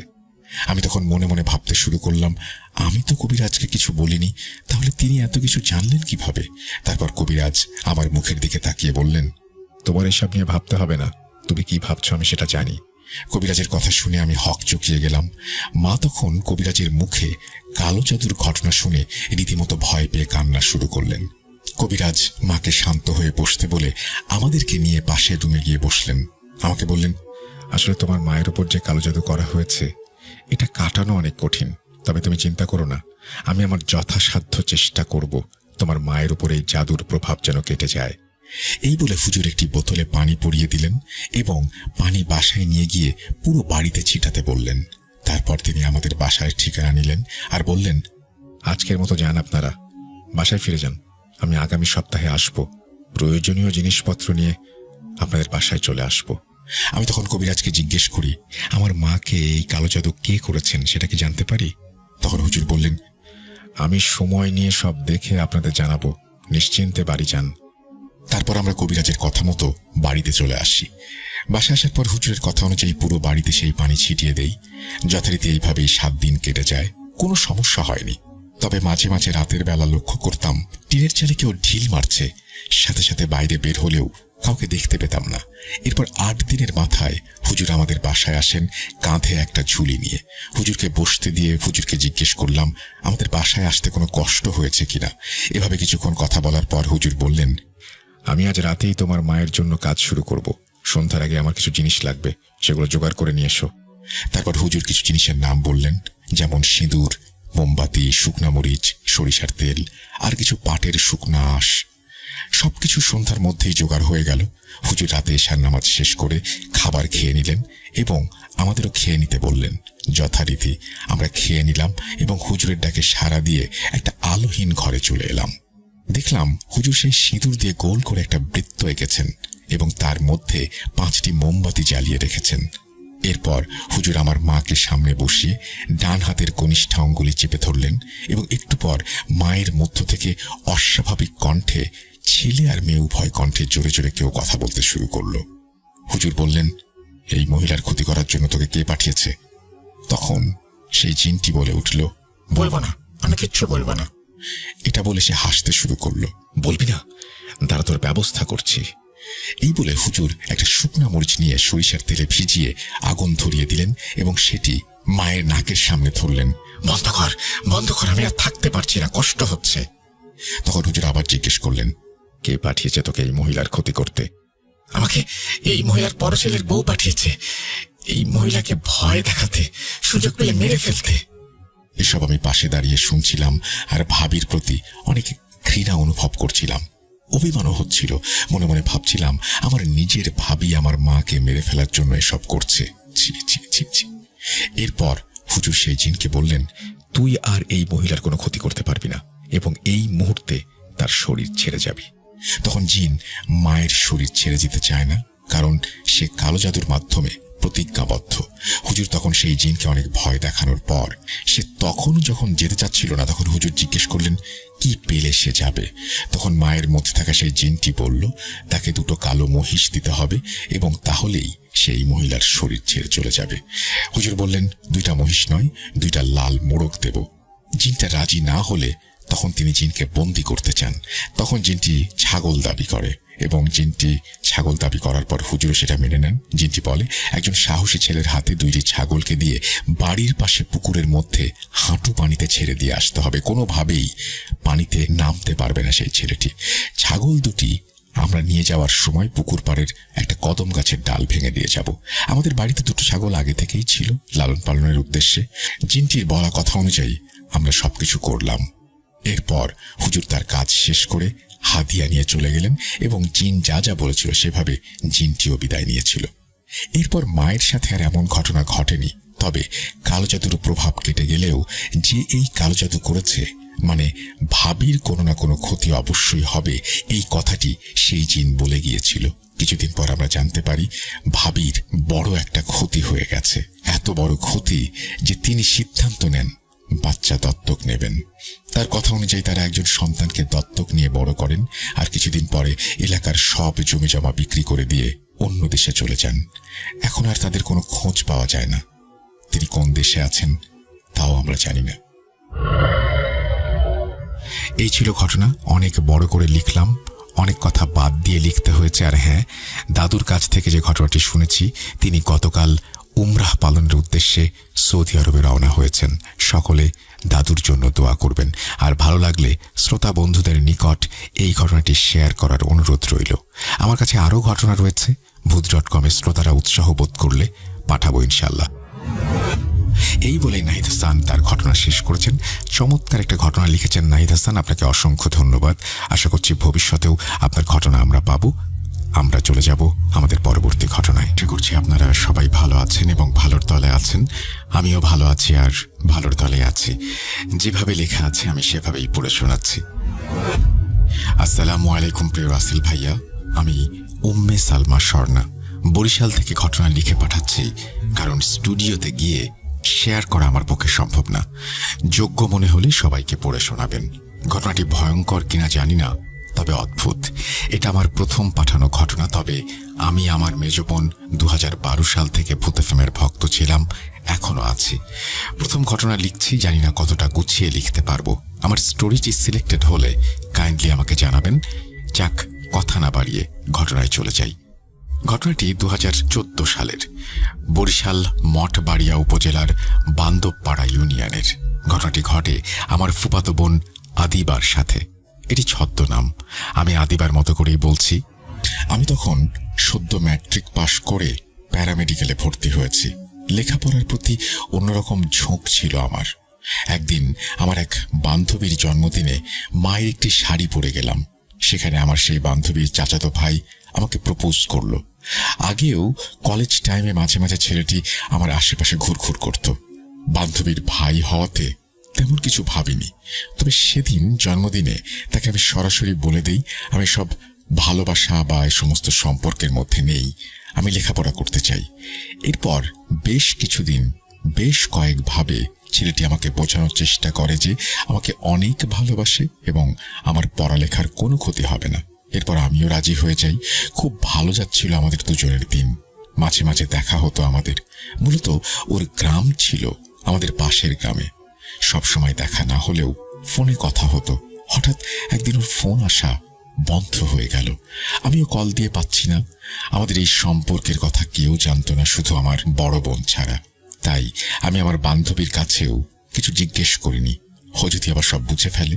আমি অনেক কাঁদতাম, মন মরা হয়ে থাকতাম, ঠিকভাবে পড়তে পারতাম না।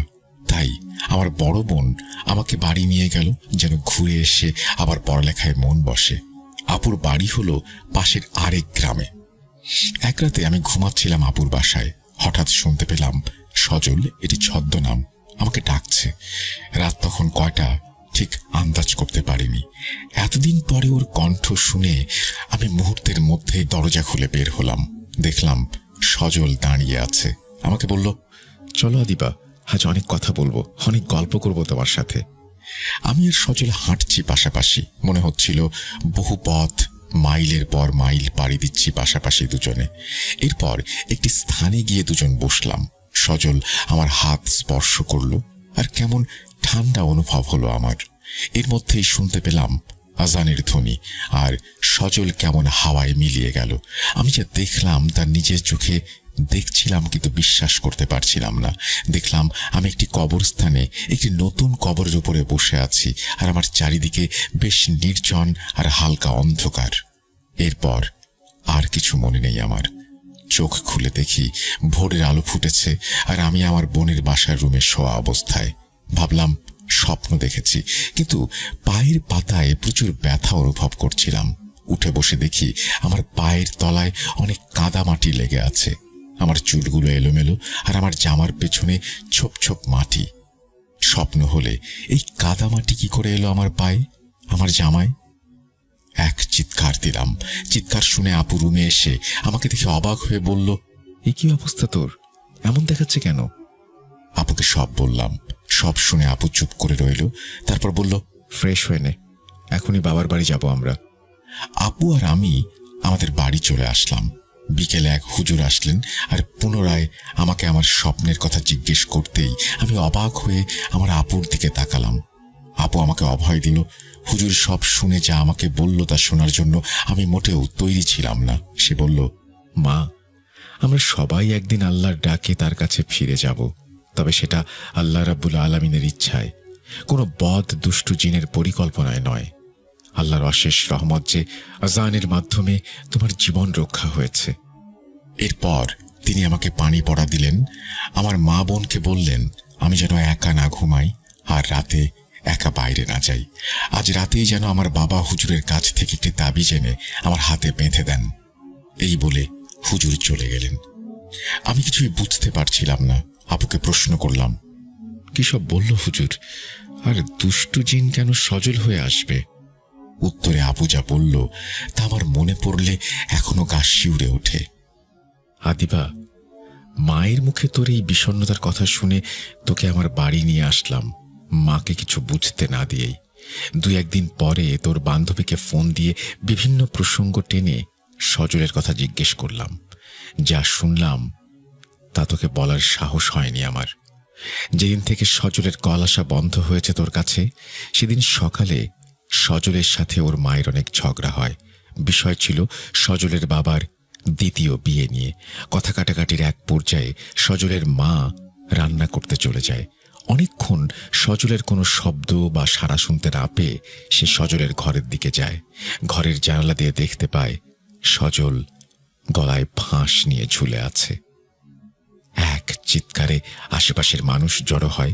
ঘরের দরজা ভেঙে সজলের নিথর দেহ বের করে আনা হয়।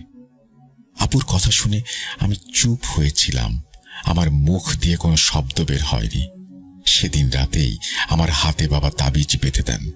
এরপর আর কোনো দিন আমি সজলকে স্বপ্নে দেখিনি। বেশ কিছুদিন পর আমি নিজেকে সামলে নিয়ে শুধু একবার সজলদের বাড়ি যাই। ওদের বাড়ির পেছনেই ওর কবর। সেদিন সেই কবরস্থান দেখে আমার সেই রাতের কথা মনে পড়ে।